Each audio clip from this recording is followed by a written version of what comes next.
I want to thank Vivian and Mark for both inviting me, but also permitting me to do this talk on Zoom. And perhaps I have to apologize to my colleagues in Antwerp, but you see that Zoom is actually part of my talk. One of the odd, but not unexpected side effects of the COVID-19 pandemic was that I received a number of email inquiries about Franz Kafka.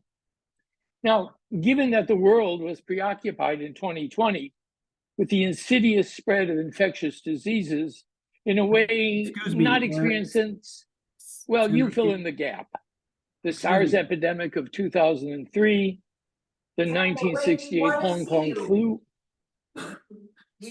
We want to see you, Sandra. We can't see you. Can you stop the screen sharing for a moment? I would prefer doing what I'm doing now. Look at the screen, imagine me. Okay? Okay. Okay.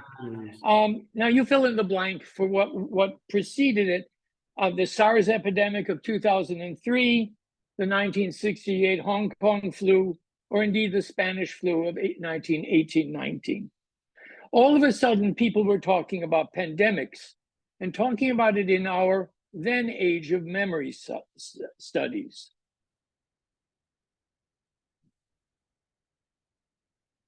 That moment also seemed to us especially prefigured by Franz Kafka. As one commentator wrote on December the 31st, 2020, at the very beginning of the pandemic, "These days the world is abstract and distant. The white, bare walls of my kitchen and my daily isolation breed a Kafkaesque existential doubt about what I do for a living. The only thing that burns is the LED light overhead, a glaring halo backlighting my face on Zoom calls. I know full well it is a privilege to bear witness to the worst public health crisis in 100 years. Yet a mere 4 years later, we are not in an age of memory at all, but in an age in which we recognize how easy, how necessary it is to forget. Remembering has its own pitfalls, and while according to Paul Ricoeur, it may be a moral duty, it's never a pleasant one. Nietzsche argued that remembering is being able selectively to forget the totality of the past, and thus shape it into a system useful for what he calls life, our quotidian existence. I got those emails from colleagues because I'd written a book on Kafka as a Jewish patient. So I was asked, Kafka survived the Spanish flu in 1919. Did it have an impact on his manner of seeing the world, on his literary production? Over the past decade, there have been massive attempts to reveal how writers and painters evoked exactly this experience well into the post-World War II period. W.B. Yeats's The Second Coming and T.S. Eliot's The Wasteland, both written by men infected or living with infected spouses, incorporated their experiences in poems that echo throughout the 20th century. But we don't always recognize that these poems contain echoes of the 1918 worldwide influenza pandemic.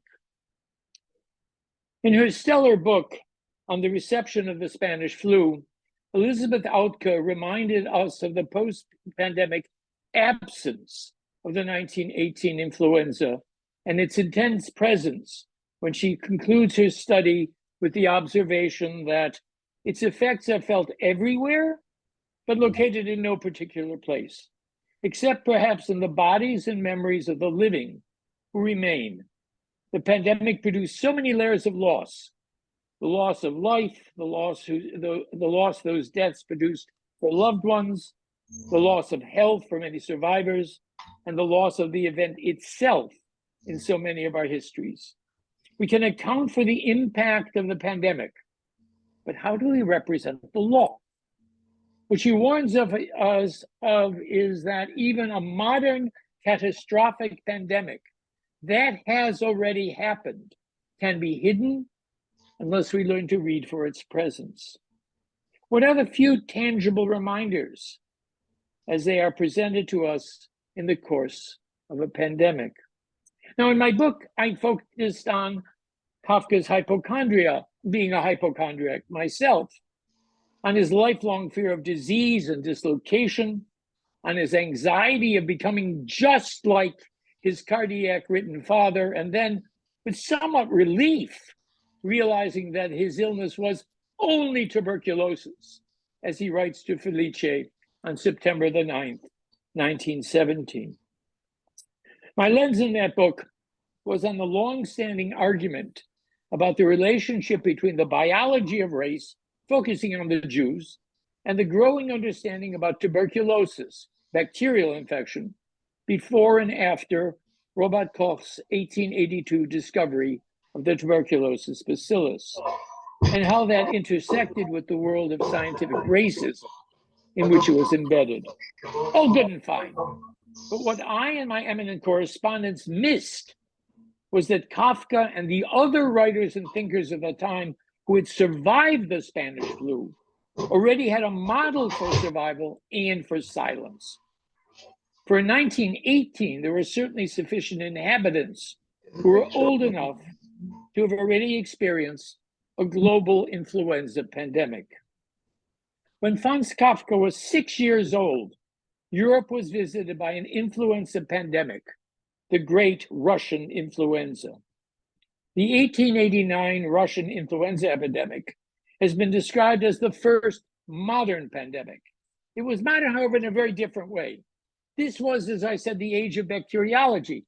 Robert Koch and Louis Pasteur had already haunted the front pages of global newspapers since the early 1880s. That was hot news.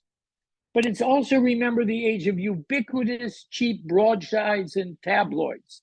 It's the age of newspapers, 24/7.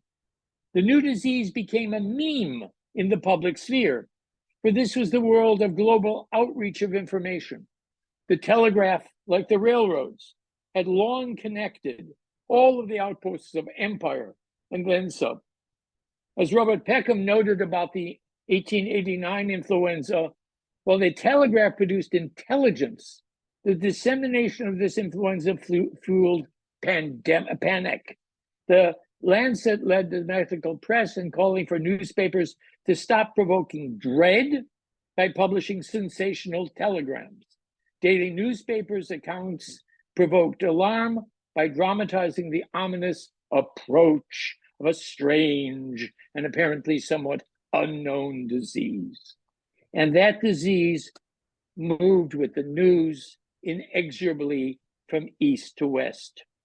And the news from Russia had been catastrophic from mid-October 1889. More than 180,000 people in St. Petersburg alone, including the Tsar Alexander III, contracting the disease in the first couple of months, leading to the widespread closure of industries, large and small, across the country. By mid-November, 150,000 cases reported in the city of Berlin, which had a population of only 1.5 million. It was a disease of urbanized industrial Europe, an urban pandemic, initially striking the capitals, Paris, London, Madrid, Rome, Geneva. It spread quickly, with mortality peaking during the weeks ending the 1st of December in St. Petersburg, 22nd of December in Germany, the 5th of January 1890 in Paris, and the 12th of January 1890 in the United States. Epidemiologists then and now spoke of the transmission of the pandemic along the established transportation lines that connected all of these urban areas. But all knew it wasn't spread by the trains themselves. There wasn't kind of an infectious Thomas the Tank Engine, so to speak, but by their passengers. And who were they? Certainly not the travelers in the first-class compartments. Remember that it was understood at the time to be a new disease, la grippe, an innovation of the 19th century, a new concept spread already by literary texts. A generation earlier, at the very beginning of War and Peace, Tolstoy wrote that Anna Pavlovna had had a cough for some days. She was, as she said, suffering from la grippe, grippe being then a new word in St. Petersburg, only used by the elite. By 1889, it was a word less used by everyone, but here too it was a grippe, whose origin was believed to be known, feudal Russia.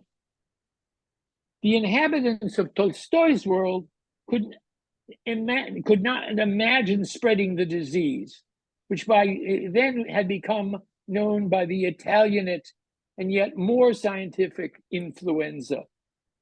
To no one's surprise, the blame was attached to the large number of destitute Russian Jews fleeing by train across the cities of Europe to Great Britain and the United States, following the first waves of pogroms after the 1881 assassination of Tsar Alexander II.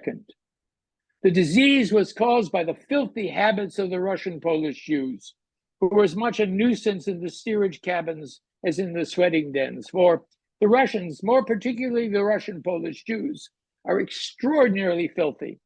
The sanitary inspectors, the ship owners, the ship stewards, all of whom we questioned, were unanimous on this point.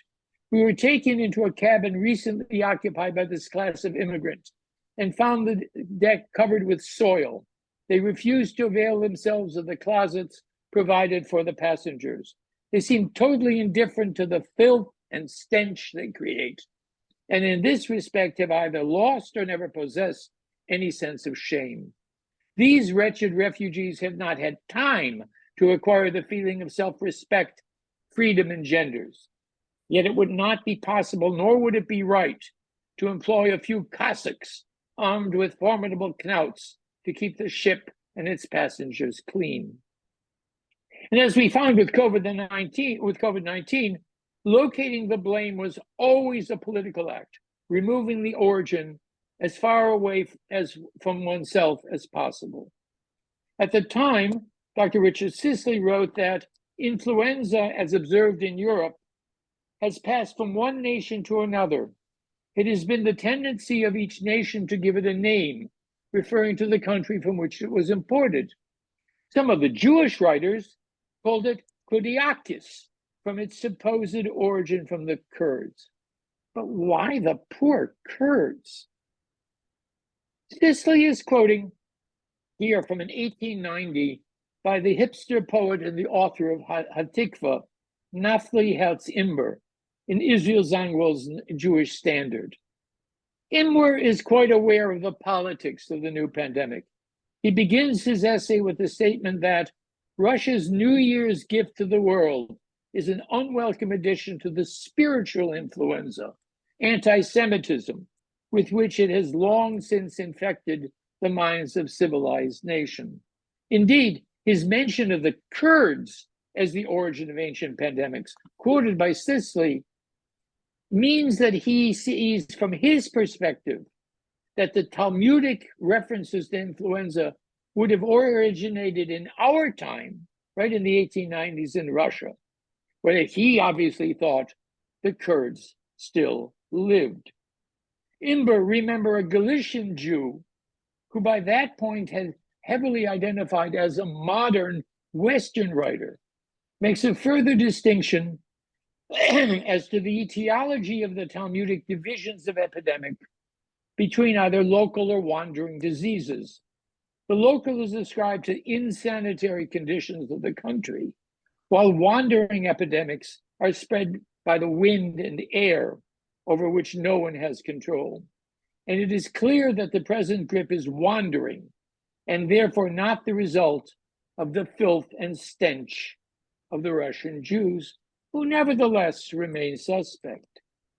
Following a Victorian argument that Jewish ritual laws prefigured scientific medicine, Imber noted that the rabbis seem to have regarded an illness as infectious, which is in its way something of an anticipation of the Pastorian teaching. Remember, Imber believed that King Solomon had a telephone. As a result, Imber remarks that the rulers of the land demand that we bless anyone who sneezes. At the present moment, the air should be as full of blessings. as if the millennium had dawned. A filler after Inverse Peace notes that on that day, there were 6 men, 3 women, and 2 children in the Jewish convalescent home on Portland Road, down with the influenza. Everyone is at risk from the flu. But of course, at this moment, those dislocated and fleeing persecution were indeed those Russian Jews, seen as the cause, perhaps especially by that local Jewish community in London, which was being blamed along with the refugees. All were at risk, yet not all were perceived as being at fault. Prague was not spared, as can be seen in the map chronicling the spread of the disease.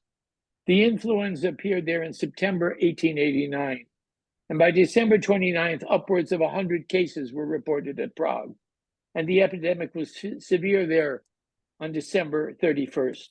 On January the 4th, the epidemic is reported as declining in Vienna, but still spreading to the provincial towns, especially Prague, Budapest, Trieste, and the towns of southern Hungary.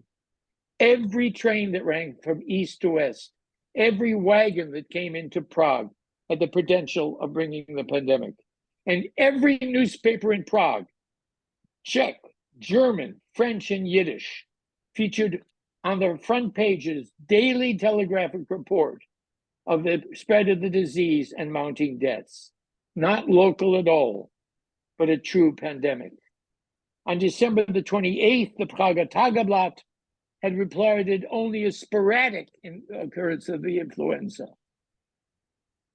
But there was already a long-standing fear of Russian Jews feeling the Pale of Settlement. In 1882, there were angry debates in Vienna in the parliament about this invasion from the east. After 81, this had become, of course, a major issue, with the Prager Tageblatt recording on the 3rd of June that means had been taken in Brody, which was the one place you could cross the border, to limit the flight of Jewish refugees by introducing a military cordon around the area to stop them from taking paths to avoid the normal border crossing. The pandemic arrived in 1889, and every Jewish refugee who were already suspect and feared were seen as bringing it with them. The Montagsrevue aus Böhmen on the 6th of January 1890 has a half a column now devoted to the outbreak, noting not only the greater outbreak in Vienna, but the sudden appearance of quack medicines to cure the disease. Such medications such as Hermann Krieger's Influenza Bitter appear in ads in the Prager Abendblatt beginning in January 1890 and continuing weekly throughout the year into 1892 and 1893. Daily announcements of illness, death, closures of factories and schools due to the influenza appear. But on the February 23rd, 1890, a troupe of German Jewish Yiddish players were performing plays by Abraham Goldfaden for the delectation of Prague Jewry, as announced in the Prager Tageblatt. On the same day, it heralded on the front page the arrival of the influenza or the Russian grip as it came from Russia to the West. On July the 2nd, the Prager Tageblatt, 1890, the Prager Tageblatt announces the discovery of the grip bacillus in Paris in the blood and urine of patients. Remember, this is the age in which Koch and Pasteur had made bacteriology hot. This grip bacillus, of course, is garbage. There was no such thing. The Prague newspapers covered the world. Influenza outbreaks in Chicago, in Antwerp, in Philadelphia, in Stuttgart, in St. Petersburg, in Berlin. Augusta, the Dowager German Empress, Queen of Prussia, dies of the flu on January the 7th, 1890. In London, even William Gladstone has it in May of 1891. And the Pope, Leo the 13th, in January of 1892, God bless, survived it. Daily announcements show the public that it's a danger and a danger that cannot be answered. Across the world, panic ensues. Unprepared public health authorities recommended hygienic measures, such as improved ventilation, disinfection of public places and patients' rooms, prohibitions of public gatherings, isolation at home. Needless to say, there was no effective treatment at the time, and so virtually daily through 1891, 92, and well into 1893. Well, what do we know of Franz Kafka's life at this moment? Rene Stach elegantly narrates the day-to-day activities of a 6-year-old. On the 15th of September the 15th, 1889, his first day of school, he found himself among a throng of classmates, most of whom were louder and stronger than he. A few may have been smarter, and some were better dressed. The shock of this new environment was ameliorated somewhat by the sight of familiar faces. Almost all the boys in his age group lived in the Old Town, and most were Jews who spoke German at home. Kafka's parents were disinclined to ease up on their close supervision of Franz. They decided, or more likely it was Kafka's mother who decided, to have servants bring little Franz to school and pick him up again at the end of the day. His parents' overbearing concern served to close the final gap between the hierarchy of power at home, in which he stood at the very bottom, and the equal hierarchical order he encountered at school. It was as power on the home front and the public sphere intersected without leaving any latitude for him to enjoy what the other children did. Mom and Pop Kafka as helicopter parents, shielding their fragile son, a sheltered child who spent the first 6 years of his life cooped up in a spacious cage, from the day-to-day risks of walking to school alone, confronting fellow students, perhaps smarter than he, missing opportunities for him to cry and have his tears dried away. So that made perfectly good sense to me before the age of COVID-19. And yet, if there was a debate that raged during our pandemic, it dealt with who was at risk. Pandemics, as you know, are quickly forgotten, or at least quickly sublimated. But the penumbra of fear that accompanies them is not. Fear of death, fear of abandonment. And in a young child, perhaps even more so, the fear contingent on his going out into the world, a fear exacerbated by the realistic response of all of the adults about him to the reality, at least the reality in newspapers, of the pandemic. Now, in the summer of 2021, we rented a house in Cape Cod, as we do every summer, and we're joined by our younger son, Sam, his wife, Colleen, and his 2 children, Quinn and Bodie. Quinn was 4, Bodie was 6. He was doing kindergarten online. We showed up at the house slightly after they did. They'd gone upstairs to find their bedrooms, and as we walked in, we yelled, "Grandpa and Mina are here." And Quinn, the 4-year-old, came to the head of the stairs, cowering, terrified, behind the newel post. He knew us. We'd been Skyping every week. But the unfocused fear, the fear of his parents for him, the fear of his parents for themselves in the summer of 2021, trumped all sense of the succor that he would have with his grandparents. So we don't actually have to wait until 1918, to the war, to the collapse of the world around Franz Kafka, to seek out a mirror for his anxieties about disease and disorder. Indeed, it is present in that space, Russia, from which alienation and disease stems. In his diaries for 1914, the so-called Russian years, the years in which his creativity, according to Max Brod, reached the point of ecstasy, we have echoes, images from this moment of childhood instability. The Russian flu, La Grippe, circles about these texts. Kafka had been rewriting Charles Dickens in the form of a Bildungsroman gone awry in America. when he suddenly abandoned the urban world with its disease and dirt, well, at least in America, and turned to Russia as his focus. These new texts, right? These new texts, the judgment, the memories of the Calder Railroad, are replete with images of decay and disease. Schalfrieder noted that by the 1918 pandemic, Kafka had focused more and more, at least in his diaries, on the quotidian, not on the global. But in 1914, that was impossible. War fever gripped Europe. Not if, but when and where and how would it explode. On August 10th, 1914, the Austro-Hungarian Imperial Army invaded the other double-headed empire, Russia. Kafka's fragmentary Russian story, Die Russische Geschichte, preserved in his diaries in the fall of 1914, presents another Russian tale, here much more specific to memories triggered by the war news, perhaps not of the Russian influenza per se, but of the family tales untold and the fears sensed by a 6-year-old. The memories of the Calder Railroad echo fears of abandonment, of disillusion, of isolation.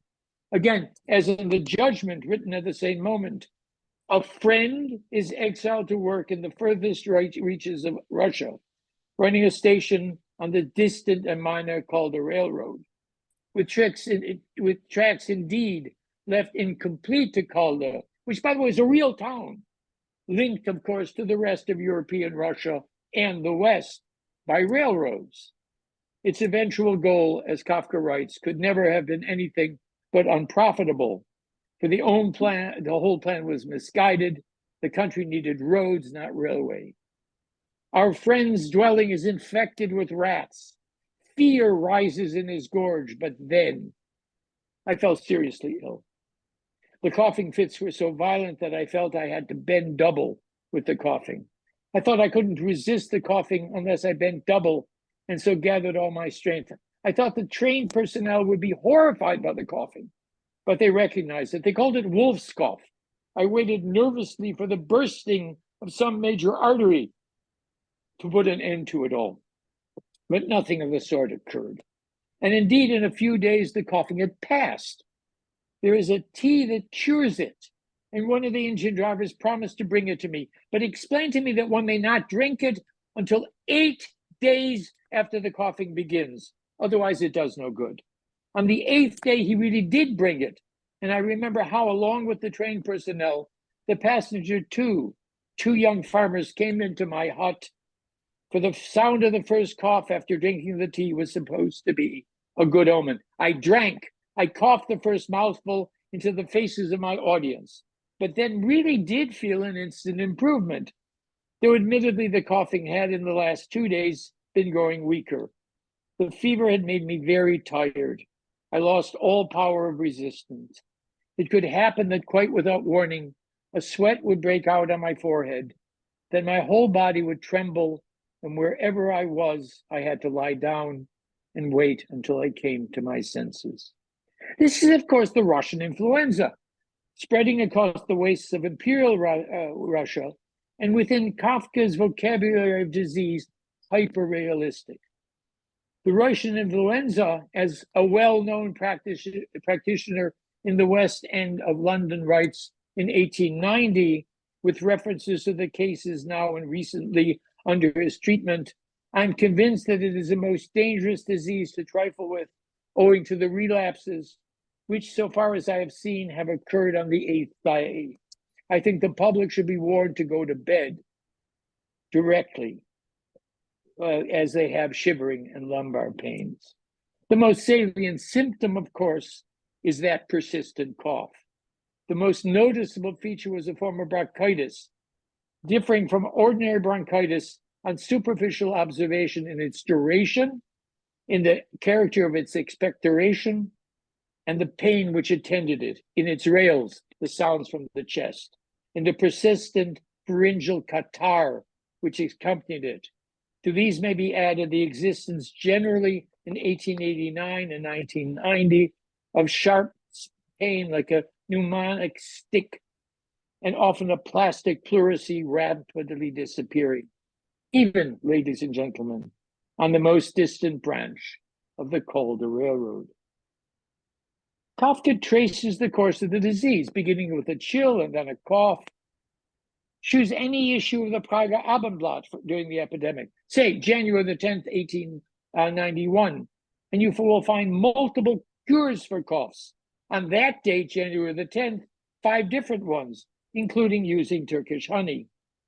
Folk medicine, a fascination of Kafka's about which I have also written, may ameliorate panic, but it does not cure disease. And that fear of bursting an artery reappears in Kafka's anxiety about whether he had the cardiovascular disease hobbling his father, only to be relieved when the disease turns out only to be tuberculosis. But Kafka's fragment ends with the finding of exactly such a fantasy cure. Now, look, I'm not arguing that the image of influenza in Kafka's work in 1914 is a repressed memory. Far from it. The 1889 Russian influenza really never vanished well into the beginning of the new century. What I believe is that the anxiety about the spaces Kafka inhabited was inculcated by a range of experiences by his parents, by his caregivers, translated for a 6-year-old into a diffuse anxiety of strange, exotic Russian Jews and a disease which had become the new normal. And that association of the pandemic with the squalor of Russian Jews that had flooded Prague before and during the 1889 pandemic was certainly registered by their Jewish inhabitants, fearful that they might be identified with these dirty and infectious Jews. We need only to think a few years later in the winter of 1911, 1912, where, as we all know, Kafka fell in love with another group of Yiddish players from Lemberg at the Café Savoy, led by Yitzhak Levy, yet was appalled by the dirty essence hidden under the theatrical makeup, a view that Pop Kafka stressed when Kafka's enthusiasm for them bubbled over. And here again, I quote Strich, for Eastern Jews were considered unclean, especially in the eyes of Western Jews. And even Kafka, who invited his friend to the Czech National Theater, found himself thinking during the performance about the lice that might be jumping from Levy's head to his own. Levy also suffered from a venereal disease, as Kafka now discovered. Better to keep a little bit more distance from them. Certainly, this association was shaped already, at least in Papa Kafka's eyes, during the 1889 influenza epidemic, when he tried to shield his 6-year-old son from the dangers lurking on the streets of Prague. All of a sudden, after COVID-19, I suddenly identified strongly with Hermann Kafka, not with whiny Franz. Now, my book on Kafka as a patient stressed the ubiquitous and commonplace anti-Semitism that had infiltrated the very notion of disease and masculinity. Here we can add one more. The persistent anxiety about pandemic in a world saturated with information about pandemics.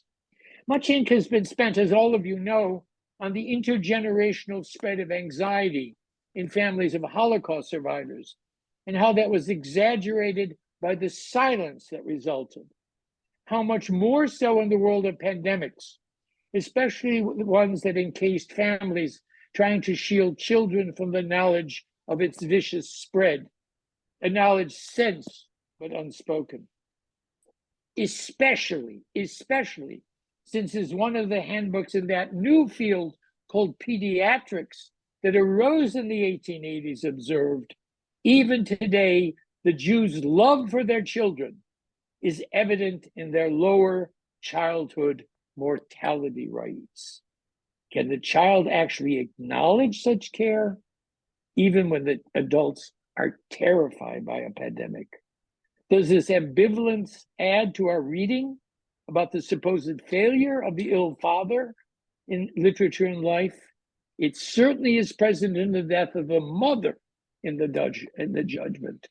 Does it provide one more reading for our friends in Russia?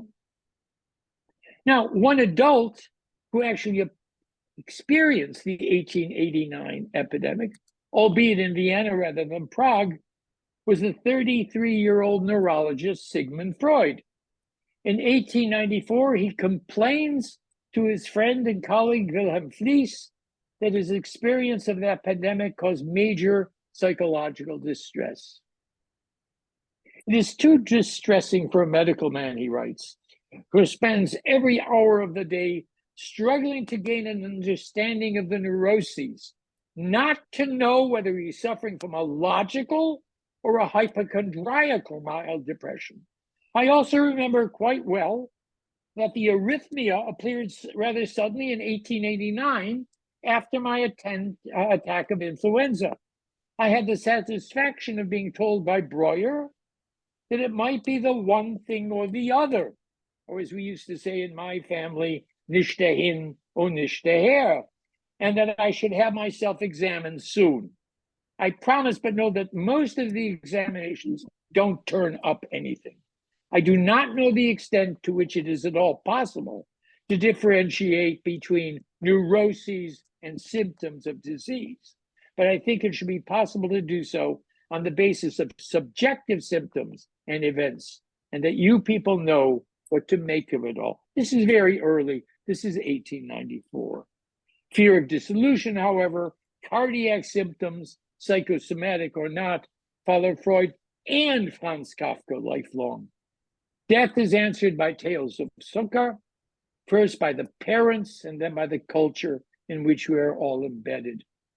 Freud noted that the core of our psychological distress is the very fact that it is the struggle between eros and death, between the instinct of life and the instinct of destruction, as it works itself out in the human species. And it is this balanced battle of the giant that our nursemaids try to appease with their lullaby about heaven. Yeah, in culture, Freud says, religion is that nice story that comforts us. He's, by the way, paraphrasing Heinrich Heine. A false comfort, of course, in times when death must be confronted in our daily lives. Such lullabies are a cultural solace. They're all the extension of a parent's narcissistic fantasy into the lives of their children, of our children and our grandchildren. We fantasize that the child should have a better time than his parents. He shall not be subject to the necessities which they have recognized as paramount in life. Illness, death, renunciation of enjoyment, restrictions on his own will shall not touch him. The laws of nature and of society shall be abrogated in his favor. He shall once more really be the center and core of creation, His Majesty the baby, as we once fancied ourselves. When such narcissism is reinforced, such as in the moment of holding, caring, listening to that lullaby, the infant is at once with its expectations of the world, and maybe ours too. But of course, it is always disrupted, as the infant expects the world to be totally in their control. And as we as adults learned, often it is not. The caring, the fulfilling of every need is regularly denied.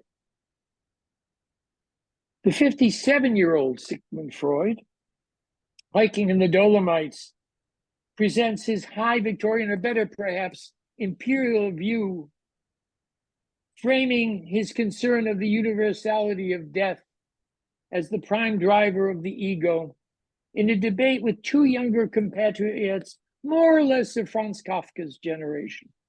I declared to them that the thought of the transience of beauty should interfere with our joy in it. The beauty of the human form and face vanish forever in the course of our own lives, but their evanescence only leads them a fresh charm, since the value of all this beauty and perfection is determined only by its significance for our own emotional lives. It has no need to survive us, and is therefore independent of absolute duration.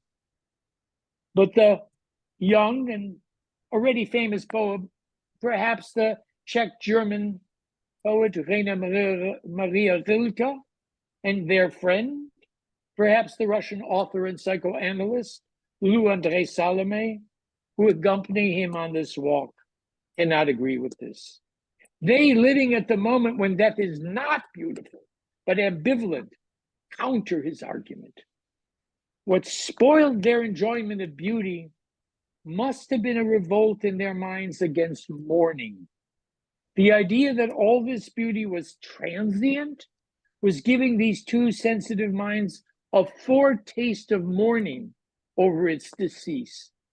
And since the mind instinctively recoils from anything that is painful, they felt their enjoyment of beauty interfered with by thoughts of its transience.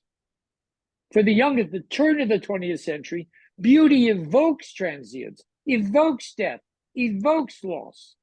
But it is melancholy for an object not quite real to us, the fictive object of death, not mourning with our relationship to real memories of real individuals, but the melancholic repetition, the evocation of death.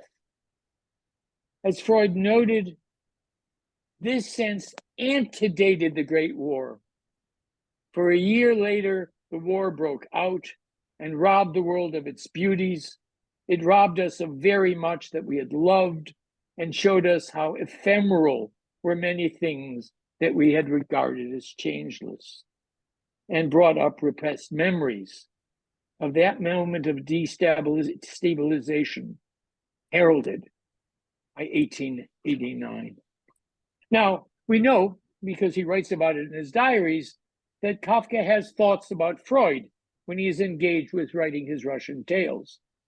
Both had similar experiences of retained levels of anxiety associated subliminally with Russia and the influenza. Individuals repress emotions into symbols. Collectives use these symbols to deal with collective fear. There is also the desire, as we're having right now in 2024, to go back to normal, or at least a yearning for normality that leads the society to forget the cracks that appeared during the pandemic, cracks that needed fixing. Papered over, the cracks remain. Our responses to pandemics are always social, though the symbolic register of the pandemic is medicalized. For Franz Kafka, the anxiety about the unspoken becomes embedded in the vocabulary of his writing, mirroring his own struggle with the potential for loss and the loss of any possibility for succor.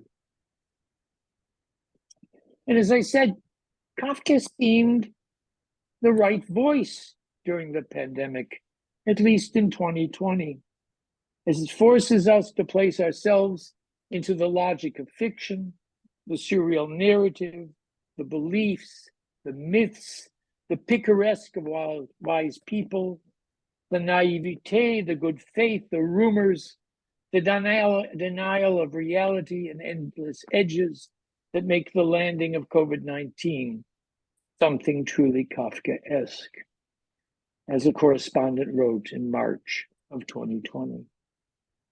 Now we understand that our adult responses to our experiences during the pandemic are going to be different than children, than my grandchildren's experience.